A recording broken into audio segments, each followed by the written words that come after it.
Hey folks, Wish SE. I had a request from a couple of subscribers to talk about auto forwarding. Auto forwarding is a term that's used to describe inserting the magazine when you have the slide lock back. So you shot to slide lock, and when you insert the magazine with some degree of force, automatically the slide comes forward, takes a round, and puts that round into battery. I'm doing this demonstration with dummy rounds. There are no live rounds here. There's no live rounds anywhere in this room, on my person, or anything else. So just from a safety standpoint, if you're going to experiment with auto forwarding or auto assist, you want to make sure that you do it in a safe manner.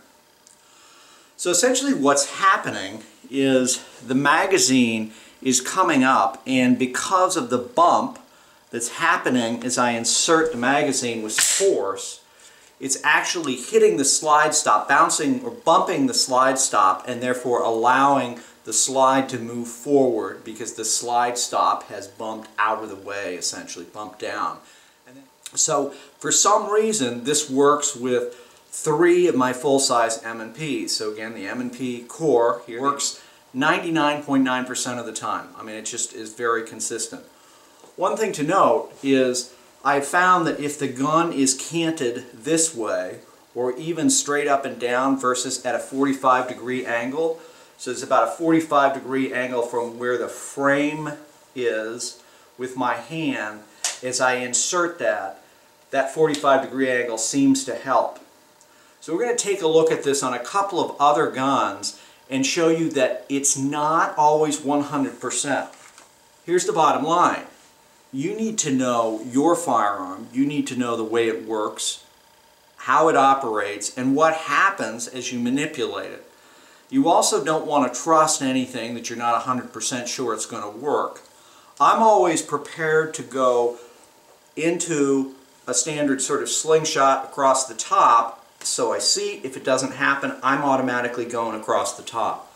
I highly encourage those of you with 2 dexterous hands to work on releasing the slide stop. That frankly is the preferred way, but for me with my handicap, I've found something that works.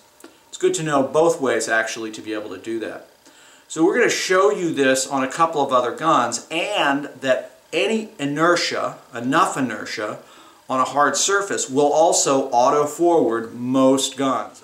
Okay, M&PC, standard 10-round mag, one from Massachusetts, restricted capacity. So with this, usually if once I insert it, if I give it another hard tap, again 45-degree angle from the ground, I get an auto assist, it auto forwards, but it's not consistent. It is 100% consistent with the full-size mag, so a 17-round standard capacity mag, up in, you see I get that close every time. So know your gun, know the way it operates, and know whether or not your gun's going to cycle in that manner.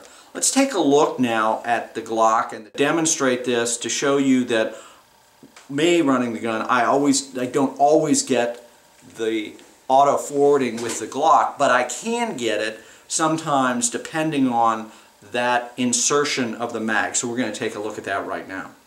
Gen 4, Glock 19, right? Dummy rounds again. So again, with that second hard tap, the slide did go forward. It did chamber around, as you can see.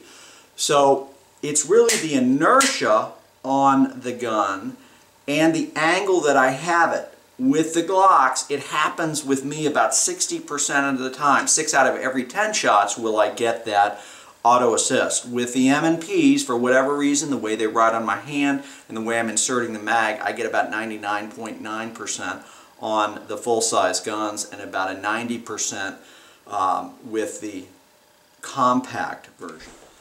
So that's a bit of a detailed look at auto forwarding. Again, if you want to do this, do it with dummy rounds. Do not do it with live ammo. Do not do it with live ammo, please.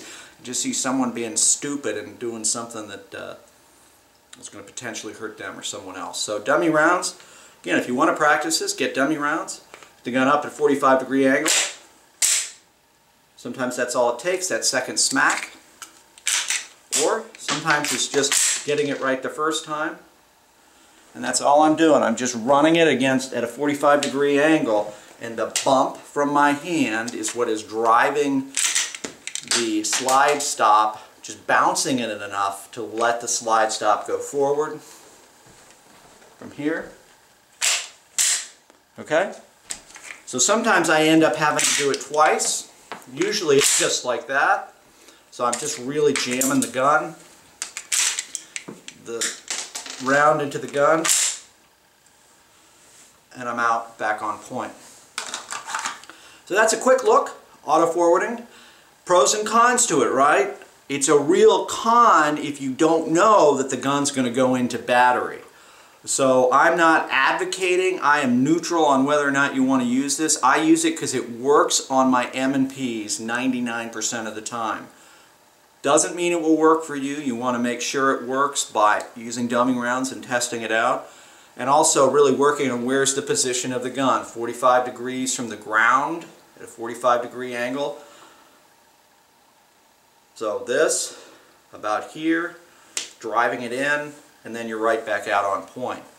I do encourage you also to make sure that you're working on getting the gun into battery by using a slingshot approach, and if your thumbs are long enough and if you have the dexterity to get to the slide stop, man, that's the preferred way to do it, and certainly that's the way you should do it.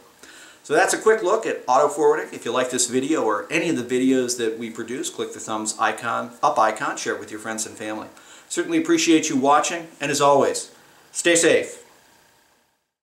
Into the gun,